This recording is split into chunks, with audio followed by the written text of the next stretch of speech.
The race that finally clinched it was a bit messy, through no fault of his own, but the season in which Lewis Hamilton won his fourth world title has underlined his status as one of Formula One's all-time greats. Hamilton's best is of a standard few have ever matched, and this year he produced his best perhaps more often than ever before. Now the holder of the all-time record for pole positions, he put together at least 5 qualifying laps to rank with the best he has ever done. Montreal, Baku, Silverstone, Monza and Malaysia were each breathtaking in the way they redefined the perception of what was possible. Of his 9 wins so far, at least 3 were of the very highest caliber, and in very different ways. He fought back to catch and pass Vettel in Spain, held off a faster Ferrari in Belgium, and came through against the odds with pace his team did not know they had in wet-dry Singapore. And 3 others, in Britain, Italy and the USA, were utterly dominant.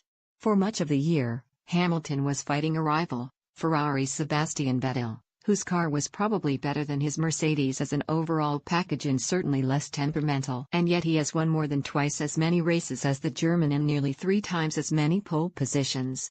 Undoubtedly, Hamilton was helped by Ferrari's implosion over 3 races in Asia in September and October, when a driving error by Vettel and 2 engine problems effectively ended their challenge.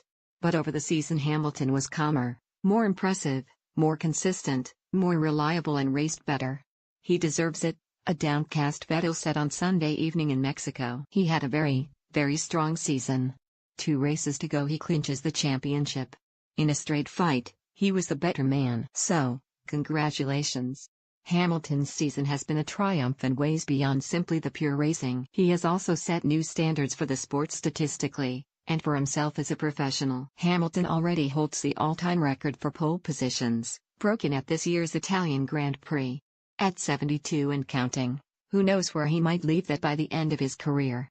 In terms of titles, he is now in exalted company with only 4 other drivers in history, fellow quadruple champions Alain Prost and Sebastian Vettel, 5-time winner Juan Manuel Fangio and record holder Michael Schumacher, who has 7. At just 32 and in the best team, that all-time mark looks reachable now.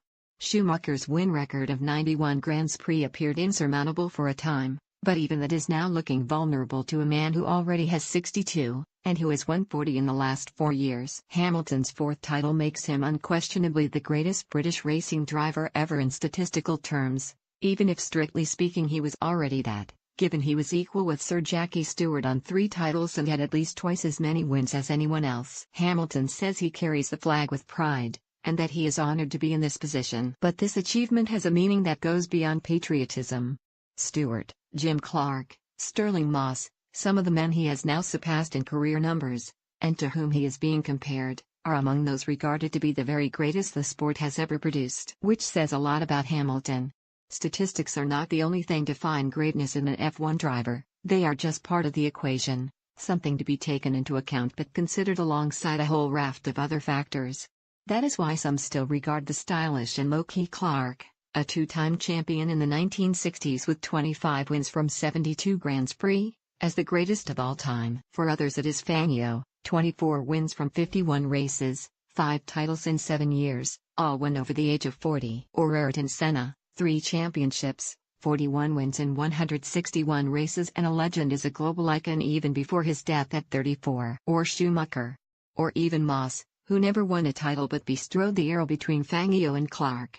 The multiplicity of names, and the variety of careers, underlines the difficulty of the question of who is the greatest racing driver ever, and the elusiveness of an answer. But what is unarguable is that Hamilton should be regarded among that exalted company, that his quality shines above and beyond the numbers, and that he possesses all the attributes that define greatness. Over 1 lap, in terms of sheer unadulterated speed, he is unsurpassed, perhaps ever. His racecraft is superb. His skills in the wet are sublime.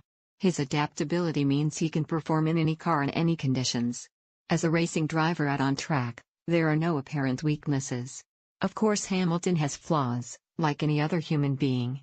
In the past, his failing has been to be a bit up and down, as it was put recently by his former teammate Nico Rosberg.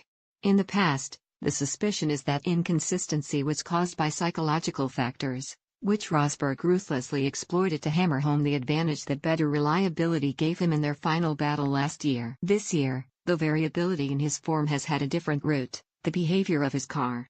The Mercedes has had a very specific weakness this year. Its technical causes are too complex to go into here, but fundamentally it was not competitive on circuits that required maximum downforce and had a low-grip track surface.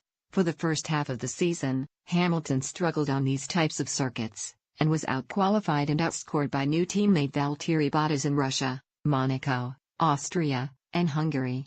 This was down to a refusal to accept the limits of the car, an attempt to force it to do more than it was capable of. The result was he overdrove and made mistakes. That's why for much of the year, Hamilton was playing catch-up. Vettel and Ferrari a more consistent combination and one that appeared it would be difficult to beat. At the summer break, after 11 races, the two were tied on 4 wins each, Vettel leading by 13 points. Since then, Hamilton has won 5 races, Vettel none. The secret was in the work Hamilton did behind the scenes, with the closeness of his relationship with his team, with his maturity, his focus and dedication at understanding how to get the best out of a difficult car, and his calm head out on track. He worked hard with his engineers at finding a way to minimize this weakness as much as possible, and his second half of the season has been incredibly impressive. He won the races he was expected to and where Mercedes were strong: Belgium, Italy, Japan and the USA. But more importantly, he excelled where they were not. His qualifying performance at Malaysia, that put him on pole at a race where the Mercedes was the third fastest car, was arguably the lap of the season, along with the one at Monza in the wet, when he was more than a second clear of anyone else. He was helped by the 3-car pileup that took out both Ferraris and Max Verstappen's Red Bull in Singapore. But no one expected that once that gifted him the lead, he would outpace Red Bull's Daniel Ricciardo behind him. Even the Mercedes engineers were flummoxed by where that came from. After the race, Hamilton spoke eloquently and expansively, sometimes almost free associating, about his achievement, what it meant to him, and the future. "It is crazy to think I have matched some of these records," he said. "They have crept up on me. But there are potentially many more years to go. Media playback is not supported on this device." And then he addressed the lifestyle that some people seem to find makes a fundamentally well-meaning, concerned, honest, open and generous person hard to like. "I do look at my life," he said. "I travel so much. It is a lot of sacrifice. To stand out in the world today, it is a lot harder because it has all been done before. To do something different as an F1 driver, not only be as great as you can be as a driver but also to do other things, to prepare your afterlife to be just as great. F1 is the pinnacle of the sport, but it doesn't mean you can't still do great things. Doing something different that helps you stand out, that highlights your individuality, is really important, and that is something I am working on. I will continue to race while I love it, but I do think that it would be really nice at some stage to live in one place for a period of time. But then I think there is a lot of life to live beyond 40, and I can't come back to F1. There will be a point when I have had enough. I have been very blessed, and I want to go out on top. That is my goal. There is more to come. Hard times ahead, more challenge, and I love that." The race that decided the title began with a collision between the two men who have disputed it, and shortly afterwards Hamilton asked his team if he felt Vettel had done it deliberately. Afterwards, though, Hamilton was full of praise for Vettel, saying he was as tough as they come as a rival, that he had done an exceptional job this year. That crash, and subsequent puncture, meant a drive through the field for both men. And it was fitting in its way that Hamilton's last hustle, over 9th place, was with McLaren's Fernando Alonso, with whom he fought a cataclysmic battle in his first season in F1 10 years ago. Earlier in the weekend, Hamilton was discussing potential future teammates, and the challenge they might present, and he said, "I already feel like I've raced against the best there, which in my personal opinion is Fernando." That same day, Alonso was asked whether he regarded Hamilton as one of the 5 greatest drivers in history.